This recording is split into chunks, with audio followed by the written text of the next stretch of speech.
మాతృపూజ చేయు మగవారికెల్లను అన్యకాంత తల్లి అట్ల తోచు. ఎరుక మరుచు వాడు నరకమ్ము పాలవును కాళికాంబాహంస కాళికాంబ.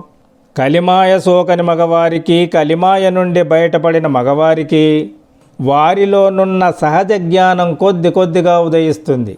దైవానుగ్రహముతో ముక్తిని పొందవచ్చునని గుర్తిస్తాడు.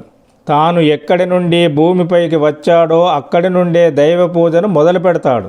తల్లిని దైవంగా భావించి తల్లికి సేవ చేస్తూ పూజిస్తూ తల్లిలో దైవాన్ని చూస్తుంటాడు. తల్లిలో దైవాన్ని చూచే వారికి ఏ స్త్రీని చూచినా తల్లిలాగానే కనపడుతుంది. కనపడని వానికి నరకమే ప్రాప్తిస్తుంది. మాతృపూజ చేయు మగవారికెల్లను అన్యకాంత తల్లి అట్ల తోచు.